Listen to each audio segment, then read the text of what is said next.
Hello, CFAM. Welcome to Overflowing Church Online. I'm Pastor Cliff, and we're excited to be with you today. We believe na hindi aksidente nandito ka, but God has something special for you. So open your heart and let's grow together in His Word.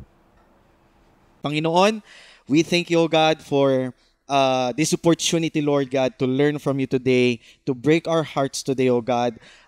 We pray, O God, that we will hear you, O God, and hindi lang po para ma-inspired kami, kundi para patuloy mong i-transform ang bawat buhay po namin at patuloy kaming lumago sa pagkakilala namin sa iyo na ma-apply namin to sa pang-araw-araw. Gamitin mo lamang ang iyong lingkod, tinig mo ang mapakinggan. Ito po ang aming dalangin sa pangalan ni Jesus.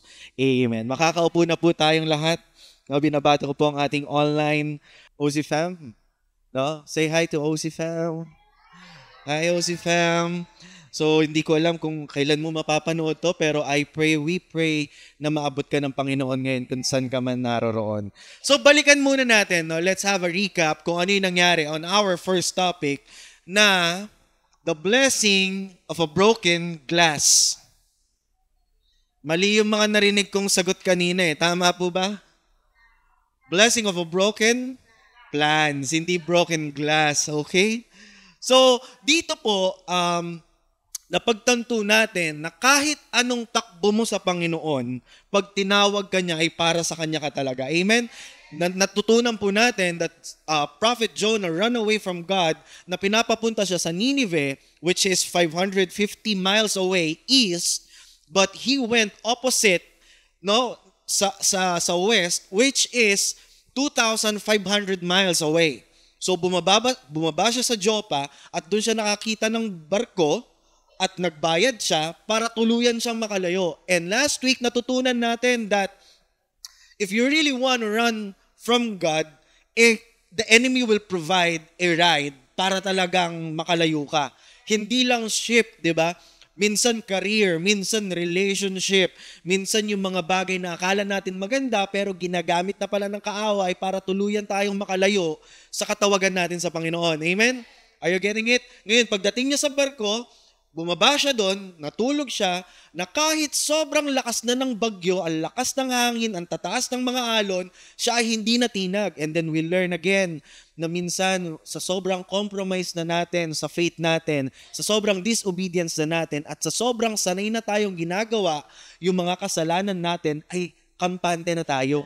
Hindi na natin napapansin na parang when we run away from God, may mga bagay tayong hindi nasusunod, ay parang nababother tayo. At that time, siguro pagod lang din siya, pero it represent that when we disobey God, there are tendency talagang nag-enjoy na tayo sa mga ginagawa natin sa buhay. No, parang na-miss ko to. Dati, pag Sunday, laging tali ako sa church. Pero ngayon, nagagawa ko yung gusto ko. Ngayon, dahil bumagyo, nagkaroon ng malakas na alon, malakas na hangin, sabi ng mga kasama niya sa barko, ano ba nangyayari dito? Ano bang problema? Tinapon na natin mga dapat itapon. Dinasalan na natin lahat ng Diyos na kilala natin. Nung nakita nila si Jonah nasa ilalim po, tinawag nila siya na baka pwedeng mamatay na tayo. Ano ba nangyayari? Sabi niya, kasalanan ko to. Sabi niya, ako ay sumasamba sa tunay na Diyos na may likha ng lahat. Amen?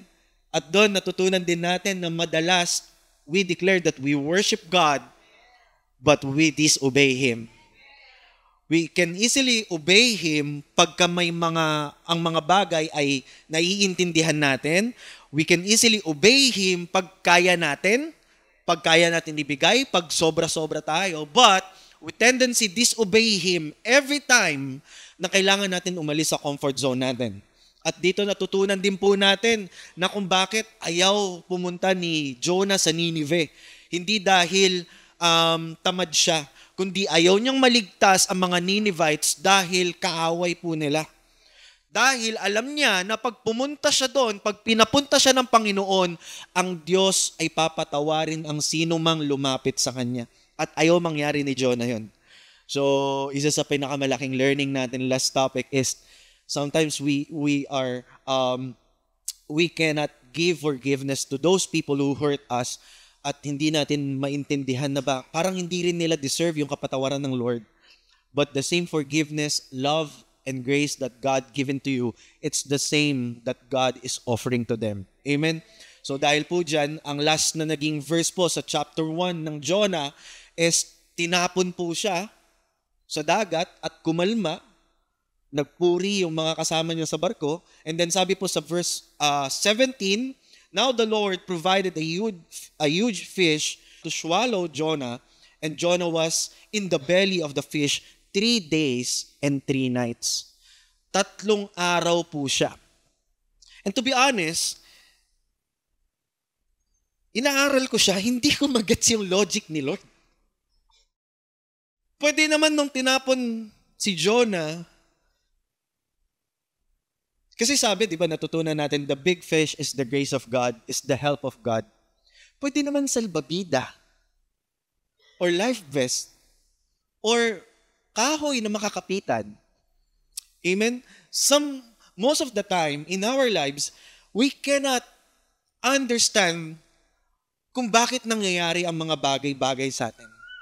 And to be honest, sa storya ni Jonah, hindi lang storm yung ginamit ng Lord para magkaroon ng redirection sa life niya. He even sent a big fish. Imagine mo, no? Kung ikaw si Jonah, tinapon ka sa dagat, tapos nakita mo, kakainin o lulunukin ka ng buhay ng fish, masasabi mo bang, praise the Lord, andito na yung nagligtas sa akin? Masasabi mo bang, wow Lord, excited na ako, asan na ba isda? Ako na mismo ang papasok sa bibig niya. Amen? Hindi ko maisip yung kaparaanan ng Panginoon, pero tanging ang Diyos lang ang nakakaalam. Dahil, isa sa naisip ko din, possible kung bangka or life vest or salbabida, malamang sa malamang ay hindi po mapupunta si Jonah sa kung ano yung pag-uusapan natin ngayon. Amen? Are you ready? So our title is, Even Here, God is Near. Even in the belly of a big fish, God is also near. Mababasa po natin, ang ating tatalakayin po, iikot po tayo sa buong chapter 2 ng Jonah, na wala pong iba kundi panalangin po niya. At dito po, mababasa natin na tayong mga mananampalataya, tayong mga Kristiyano, ay napaka-essential ng panalangin sa atin. But before of that, may tanong ako, how many of you hate waiting? Sino dito sa inyo yung ayaw nyo yung nag-aantay kayo? Yung parang, pag kayo yung nag-aantay, ang bilis nyong matrigger. Yung inip kayo, yung gustong-gusto mo na yung makita kung ano man yung mga inaantay mo. Number 1 na ayaw ko po, traffic. Kaya nga po every Sunday, mas pinipili po namin na magstay dito para hindi po namin salubungin yung traffic. Kailangan namin magpapatay ng oras so that we choose to stay. So, pag umu-order ka sa fast food, tapos hindi naman fast yung food. Amen? Asan yung manager nyo? Ang tagal na nga ng serving, hindi pa mainit. Tama? And to be honest po, sa mundo ngayon, technically, we live in a world na talagang lahat ay instant. So, hindi naman lahat ay inaantay. Pero lahat po ay instant. We want everything to be instant. May instant noodles. Yung mga food ngayon, instant na. Even nga yung mga ramen, yung mga fresh ramens, may mga tinitinda ng frozen, tapos instant na rin siya. Instant coffee, yan. Kaso yung coffee natin hindi instant no? Timplahin mo, wala tayong pambili pa ng 3-in-1. Kaya if you want ng coffee diyan, yan, sa mga nanonood, pwede mag-coffee kayo habang kayo nanonood, masarap nun, no? Or kung umuulan man ngayon, or kung ano man yung weather ninyo, sarap ng may iniinom. Ano pa yung mga instant na ano natin, minsan gusto rin natin Madalas yung instant, ang bilis na. Sino dito yung nakaabot na bumibili ka ng MP3, yung iPad ba yun? Yung maliliit, tapos pupunta ka sa mga malls, sa mga stall na nagpapa-download ka ng MP3. Wag ako, Arwin, Nakakarili. Ikaw pa nga yung nagbaburn ng CD nun Taga-burn ka pa ng CD nun. Tapos hindi mo alam yung MP. So, everything is, downloadable na lahat. Hindi mo na kailangan pumunta sa ganyan. Lahat pwede mo nang i-download ngayon. Instant na. But God doesn't always work instantly. Ang Diyos ay kumikilos hindi nang mabilisan. Hindi, minsan, may mga miracle na talagang it happens fast. Pero pag ang Diyos kumilos, He makes sure kung ano yung ibibigay niya. Yun ang tama, tama sa oras, hindi late kahit isang segundo, hindi rin sobra kahit isang segundo, laging tama. He works through a season of waiting. So today, matututunan natin ano ba ang dapat na ginagawa natin when we were in a season of waiting. Everybody say waiting. So Jonah knew what it was like to wait. Higit kanino pa man, si Jonah alam niya ang pakiramdam na nag-aantay. Natry niyo na ba mag-antay? Hanggang ngayon sila nag-aantay. Taas ang kamay. Praise God. Because of the disobedience of Jonah, he ended up inside the belly of a great fish. Imagine, wala pong kama doon. Walang unan. Walang pagkain. And to be honest, kung pupunta tayo scientifically, ang dami nagsasabing napakalabo ng sitwasyon ni Jonah. Dahil alam natin, ang tiyan ng mga hayop, even us, is acidic. May acid. Tinutunaw yung pagkain. And dun pa lang ay hindi mo na makikita yung logic na totoo kaya ba talagang nasa loob ng tiyan si Jonah? O baka naman sa iba lang siya na-shoot. Diba? Pero these are the things that we cannot understand and let's leave it up to God. Amen? Hayaan natin sa Panginoon ang mga bagay na hindi natin maintindihan. Dahil walang ibang sinabi ang Diyos, kundi talagang nilunok siya ng buo ng isda at doon siya ay hindi namatay. Siya po ay nanatili doon sa madilim, malamig, or pwedeng uncomfortable place at sobrang baho. And to be honest, when you are in a situation like that, you feel like hopeless. Amen? He didn't know how long he had been there. Hindi niya alam kung hanggang kailan siya. Kung may pagkakataon pa ba siyang malabas. Kung lalabas siya kung saan siya pumasok o lalabas siya kung saan sa ibang daan. So hindi niya alam kung saan siya, kung paano, kung kaya pa ba. But in the place of waiting, Jonah discovered something powerful. God is at work even in the waiting. Ito yung isang bagay na sinadya ng Diyos para matutunan ni Jonah na in a season of waiting, hindi tahimik lang ang Diyos. Hindi walang ginagawa ang Diyos. Even in a season of waiting, God is at work preparing us, you, kung saan ka man niya dadalhin at kung saan ka man niya gagamitin. So number one thing na natutunan ni Jonah is pray. Everybody say pray. So he learned to pray while he waiting. Sabihin mo nga, kailangan mo matutong manalangin. Lalo na sa season po ng waiting. Sabi po sa Jonah chapter 2 verse 2, "In my distress I called to the Lord and He answered me." Jonah didn't waste his waiting. He didn't just panic or complain. Amen? This is what I love about Jonah. Kainis-inis si Jonah sa pagtakbo niya. Tama? Kainis-inis si Jonah sa paglayo niya, but it reflects our disobedience also to the Lord. But this is one of the powerful why Jonah is one of the great story in the Bible and prophet of God in the Bible. Because when Jonah is waiting, hindi siya nag-response ng panic. Hindi siya nag-alala basta-basta, but he pray. Kasi madalas pag tayo ay nasa sitwasyon ng hopelessness, pag tayo ay nasa sitwasyon under the belly of fish, of problem, of things na nangyayari na out of control natin, our first response usually is to worry. Pag nayanig na po ang mga bayarin, pag tinamaan na ng sakit, pag iniwan na ni ganito, ni ganyan, our first response is to worry. Lagi po tayong nag-aalala. But Jonah's response was prayer. Sino dito yung namumroblema ng bayarin every month? Diba? Mas nauuna nyo ang isipin kung saan kayo lalapit.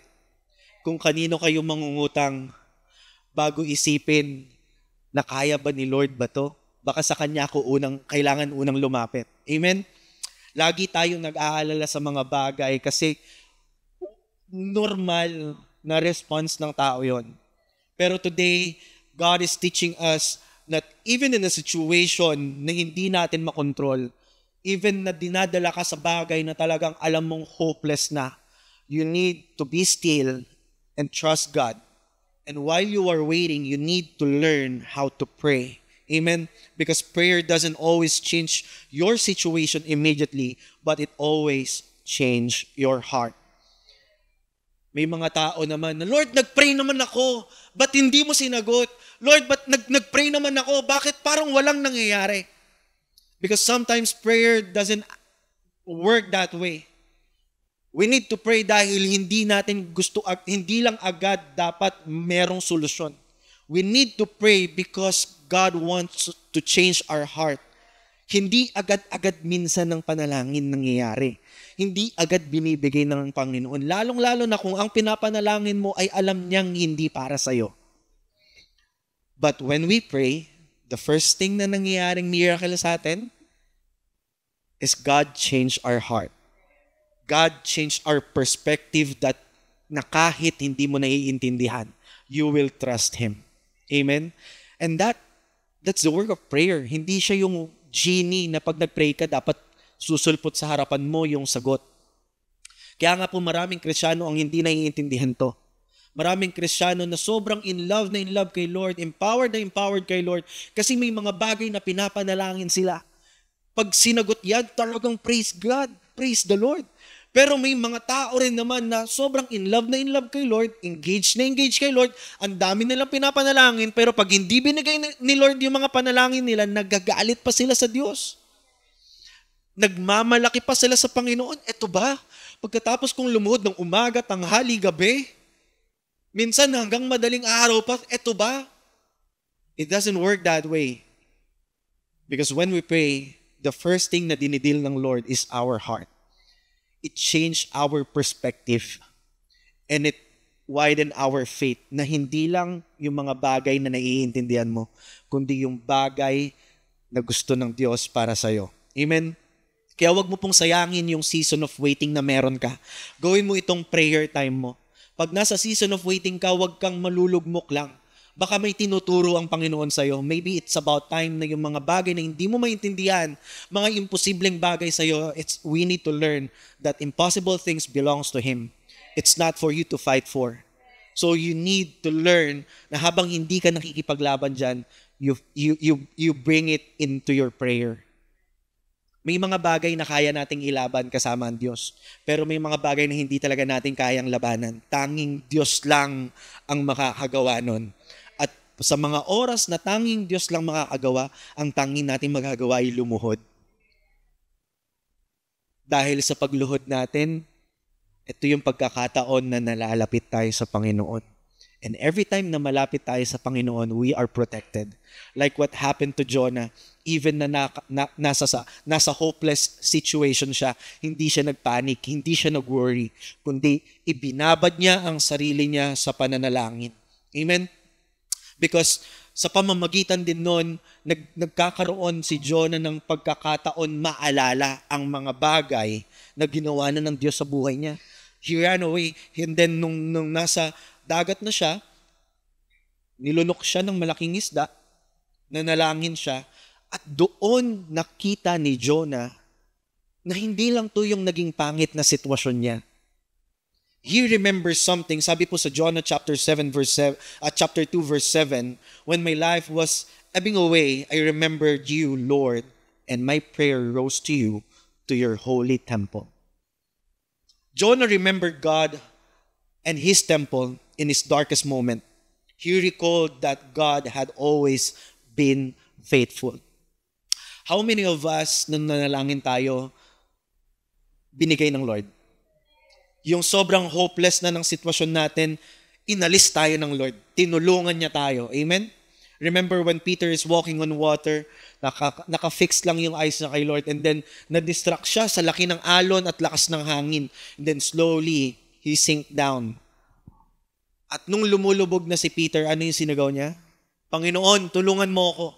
At nung paghingi niya ng tulong, agad-agad inabot ng Diyos ang kanyang kamay. When the times na dumating sa buhay natin na hirap tayo, inabot ng Diyos ang kamay niya. Maybe, ibang sitwasyon naman ngayon. But madalas kasi ang nangyayari, we praise God, but we forgot kung ano na yung ginawa niya sa buhay natin. We feel hopeless again. Yung pakiramdam natin, nasa belly rin tayo ng isda. But Jonah, what happened to Jonah? He remembered something. Even bago siya pumasok sa belly ng isda, God is still faithful. And God is telling you today, whatever your situation right now, kung paano kanya niligtas nun, gusto niyang ipaalala sa iyo, He's the same God that who will be saving you today. Siya po yung Diyos na nagpatawad at nagligtas sa iyo nun. At siya pa rin ang Diyos na mag-aalis sa iyo sa sitwasyon ng meron ka ngayon. Amen? Pwede ba natin palakpakan ng Panginoon? Because when we are waiting, we can easily forget sa mga bagay na ginawa ng Diyos sa buhay natin. Madalas, nagpapasalamat tayo kay Lord tapos nakakalimutan na natin. So yung same problem mo last month na wala kang pambayad, it's the same problem today. Pero ano nangyari last month? God provides. Do you think hindi kayang gawin ni Lord yan this month? Do you think hindi kaya gawin ni Lord yun this next month? Amen? Whatever situation that we have, God already shown His power to us. Kung paano kanya pinatawad, kung paano kanya binago, kung paano kanya binigyan ng bagong puso, kung paano kanya binigyan ng hope sa kabila ng bagyo. Di ba? Sa kabila ng bagyo, nagkaroon ka ng hope. It's the same thing sa loob ng belly ng fish. Siguro hindi siya storm, pero still, trouble, pwedeng problem, pwedeng heartaches, or mga bagay na hindi mo maintindihan. But despite of all of this, you know something that God did before, and He can do it again. Amen? Kaya kapag nag-aantay tayo, huwag po natin kalimutan yung mga bagay na ginawa na ng Diyos. Minsan nga mapapansin mo, parang nanggaling na ako sa gantong sitwasyon dati. Amen? Pero if you treat yung problem mong dati, tapos ganun pa rin yung response mo ngayon, dun mo makikita that you are not growing. Pero kung yung problema mo noon, nangyari uli ngayon, kasi ito take note, one of the scheme of the enemy, ibabalik niya sa'yo kung saan ka pinaka nag-stumble. Kung ano yung kahinaan mo noon, os napagtagumpayan mo, pag nakikita niya nagtatrive ka, the enemy will bring back kung saan ka pinaka nag-stumble. Kung ano yung mga bagay na napagtagumpayan mo na ibabalik niya. So you make sure you pass that exam already. Familiar to sa akin. Nanggaling na ako dito. So not anymore. Wala ka na magagawa, Satan. Amen? Dahil tinuruan na ako. Pero kung nag-stumble ka, ganun pa rin. Abay, teka. No, kaya kailangan nakikita po natin yung paglagurin natin. Amen? Palakpakan naman natin, Panginoon. So, we need to renew our commitment to God. Kailangan po natin i-renew yung commitment natin sa Panginoon. Sabi po sa Jonah chapter 2 verse 9, "But I, with shouts of grateful praise, will sacrifice to you what I have vowed I will make good." This is the last, second to the last verse ng chapter 2. And to be honest, inside the fish, Jonah renewed his vow to God. And he realized that running away from God never works.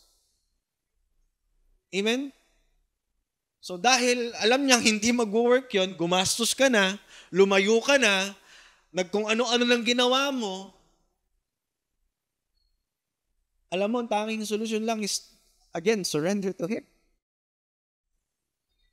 It doesn't mean kung paano mo nakilala yung Diyos nun, ay, okay na ako, kilala ko na ang Diyos, wala nang excitement.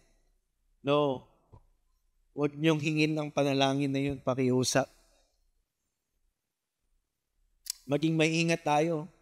Kung gusto niyo ng Lord, habaan mo naman po yung pasensya ko. Dadalhin sa'yo ng Lord yung mga taong maikli ang pasensya mo para sa kanila. Amen? Ang Panginoon po, pag tayo nanalangin, Lord, I want pizza. Oh! Hindi pizza yung dadalhin niya sa'yo. Flour, egg, ham, cheese. Lord, hindi naman ito yung panalangin. Madalas galit tayo eh. Amen? Lord, nanalangin ako. Bakit? Ba't ito yung binigay mo? Ganun kabuti ang Diyos. Hindi niya lang gustong ibigay yung panalangin mo. Gusto niyang matuto ka. Dahil tayo mga Kristiyano, hindi tayo bound by the inspiration lang ng mga promises ng Lord. We are shaped kung ano yung proseso na binibigay ng Panginoon. Pwedeng ibigay niya sa iyo yung pizza, pero pag naubos yung pizza na yan, magkikrave ka uli. Pero pag ang Diyos ang nagbigay ng tubig, hindi ka na mauuhaw. Pag Diyos ang nagbigay ng pagkain, hindi ka na magugutom. Because you learn how to bake pizza. Kaya pag nagbumalik yung dati mong problema, now, I know how to make pizza. Hindi na ako magugutom. I will go back to the Word of God. This is my rock and this is my foundation. Hindi na ako masishaken dahil alam ko na yung formula. Amen? Palakpakan natin ang Panginoon. Waiting season are often refining season. Ang waiting season po ay hindi lang basta idle. Ang waiting season po ay hindi siya boring. To be honest, waiting season is the most hardest season. Agaya nga ng tanong ko kanina, sino dito yung ayaw na nag-aantay? Alam niyo po ba ang nakakapagod na trabaho sa lahat? Tanungin niyo ako ano? Yung walang ginagawa.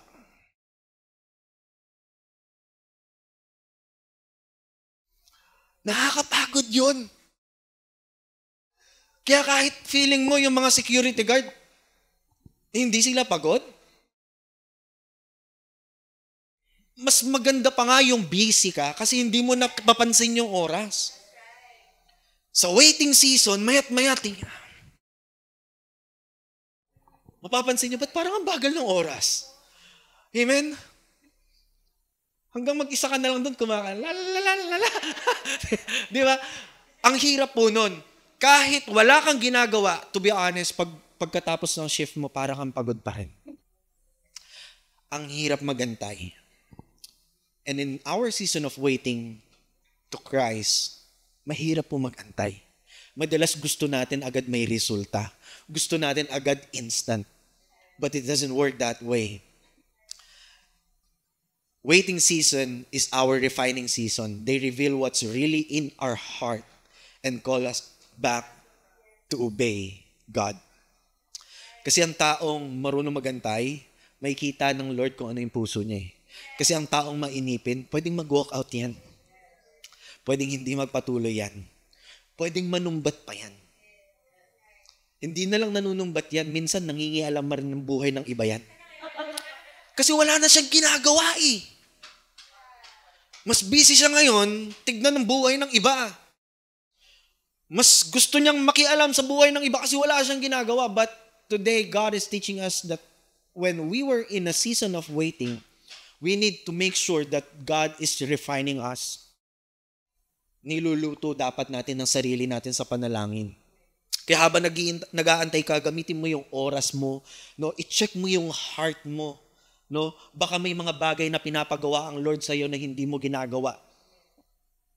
I-check mo yung heart mo na baka akala mo okay ka, pero deep down, ang dami mo palang mga tinatagong kasalanan pa rin hanggang ngayon. Maybe it's about time you reflect to yourself that you pray and confess everything in the front of God. So surrender mo uli. Magsisi ka uli sa mga kasalanan natin and then recommit again your vows to God. Because real faith praises God in the middle of the battle, not just after the victory. Kung mapapansin nyo, nabanggit ko kanina, Jonah chapter 2 verse 9 is the second to the last verse. Kung mapapansin nyo po dito, sabi niya, but I, with shouts of grateful praise, wala pa po yung solution.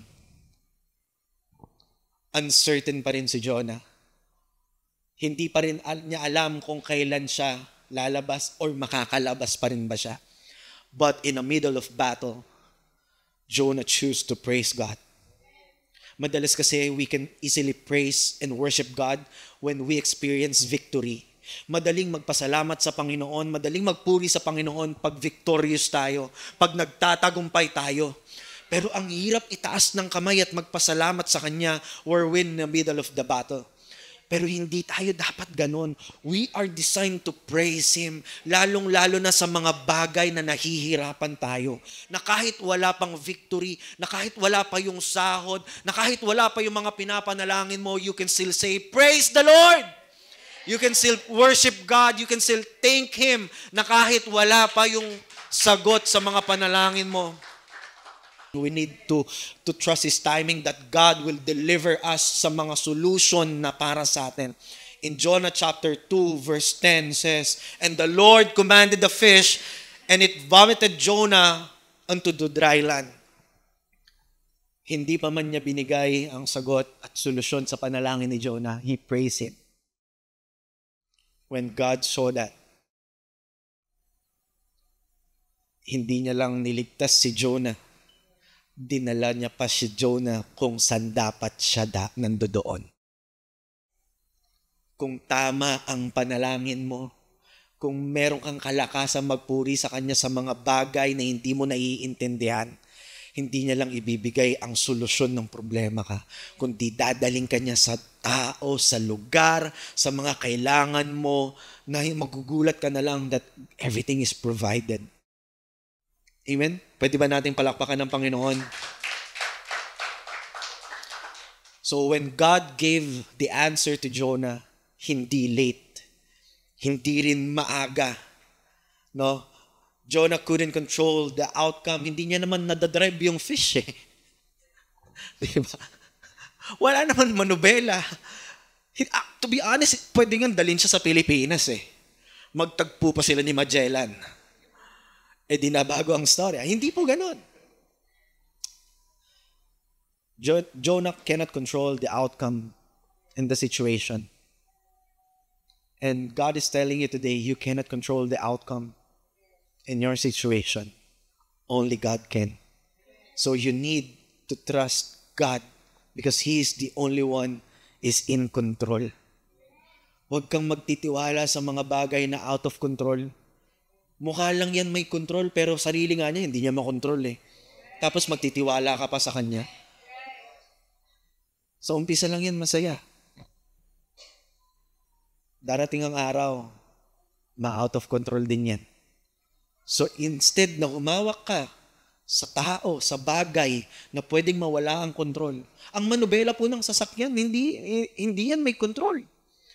Akong driver, pwedeng ma-out of control. Yung budget natin, yung finances natin, yung savings natin, pwedeng ma-out of control. Yung health natin, pwedeng ma-out of control. And every time na alam natin out of control, we need to hold on to God who's always in control. Amen? Ano yung pwede nating makontrol? You can control your emotion. You can control your thought. You can control your heart. And you need to decide today, if you are in a season of waiting, let God refine you. So choose to pray and trust God's timing that He will deliver you kung saan ka dapat. Amen? Possible your breakthrough not come in 1 second early or 1 second late. Because God's perfect timing, it's always perfect. So wag mong tanungin ng Diyos, wag mong questionin ng Diyos. Dahil kahit millisecond, hindi yan malilate at hindi yan susobra. Matuto po tayo magtiwala sa timing ng Lord kung hindi nangyayari yung mga bagay na nangyari sa atin noon. Wala naman kung ano yung meron sa atin ngayon. Amen? So ano nga ba yung mga kailangan natin matutunan? Jonah's time in the belly of the fish show us to wait to God. Pray while we wait and remember His faithfulness. And as we remember His faithfulness, renew our commitment to God and always trust His timing. Because waiting is not just wasted when it draws you closer to God. Yung waiting season mo, pag lumapit ka sa Diyos, pag naramdaman mo na lapit ka sa Diyos, hindi siya wasted. Pero pag nag-aantay ka, tapos nakita mo lalo ka nalayo sa Panginoon, you waste it. You waste of your time, your energy, your effort, your money, your love. Because you run away from God. Jonah ran away from God. Pwede naman magpadala ng salbabida, or pwede naman kagaya na lang ni Moby Dick, di ba? Si Moby Dick ipadala niya para nakasakay sa ibabaw si Jonah. O kaya Aquaman siya, di ba?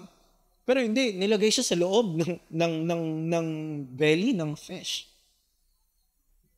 And because of that, he learned to pray while waiting. And through that, he remembered kung ano yung ginawa ng Lord sa buhay niya before. And because of that, he renewed again his commitment. And again, mas lumaki yung tiwala niya sa Panginoon that God has a perfect timing. So wag natin sayangin yung waiting season natin. So I want to challenge everyone right now. Can we all stand up? Kagaya po kung paano niligtas ng Diyos si Jonah. God is still working. So even here, God can be near if you allow your knee and pray, trust, and recommit again to God. So my challenge to you today, in what area of your life do you need to replace complaints with prayer this week? Ano yung mga kailangan mong palitan sa mga reklamo mo na instead na magreklamo ka, ipanalangin mo na lang. Mahirap man, pero as we move forward this coming week, this coming days, bago tayo mag-complain, replace it with prayer first. I challenge you. So number 2, where is God asking you to trust His timing instead of your own? Pwedeng naiinip ka na. This week, pwede mo bang ipakita na higit ano pa man, ay makita mo that His timing is always perfect. Na pag hindi pa nangyari, we will continue to serve Him. We will continue to pray. We will continue to trust Him. And we will wait for the right time sa mga panalangin natin at sa mga bagay na ipangyayari ng Panginoon. Pwede ba natin itaas ang ating mga kamay? Panginoon, marami pong salamat sa pagkakataon that we learn something, O God. Especially in the situation, O God, na kami po ay naiinip. Kami po ay nananalangin, Panginoon, sa mga bagay na gusto namin mangyari sa aming buhay. Salamat, Panginoon, sa paalala ngayong araw na to dahil Ikaw lamang po ang makakaresolba ng mga bagay na kailangan po namin. And thank you, O God, na instead na magreklamo kami, Panginoon, tulungan mo kaming piliin na manalangin at magtiwala. Na maalala, Panginoon, ang katapatan mo. Na kung paano mo kami niligtas nun, ay sadyang yun din ang gagawin mo ngayon. Baguhin mo ang aming isipan, Panginoon. Baguhin mo ang aming mga gawa, Panginoon. At patuloy kami magtitiwala sa iyo at sa timing mo, Panginoon. Bigyan mo po kami ng lakas ngayong linggo para hindi masayang yung waiting season po namin, Panginoon. Kundi mas lalo po kaming mas mapalapit sa iyo. And we declare that your timing is always perfect, O God. Isinusuko po namin na lahat ng sitwasyon na meron kami. Sinusuko po namin lahat ng mga bagay na hindi po namin makontrol. At patuloy kaming maglilingkod sa iyo sa pangalan ni Jesus. Amen and amen. Palakpakan po natin ang ating Panginoon. Salamat sa panonood, OC Fam. Kung na-bless ka sa video na to, please share it to others. Let's encourage them and let's share the good news to them. And also, kindly please like and subscribe para mas marami pang maabot at matulungan at mabigyan ng pag-asa ng simpleng platform na binigay sa atin ng Panginoon. Together, let's spread love and give hope and encourage one another. God bless you.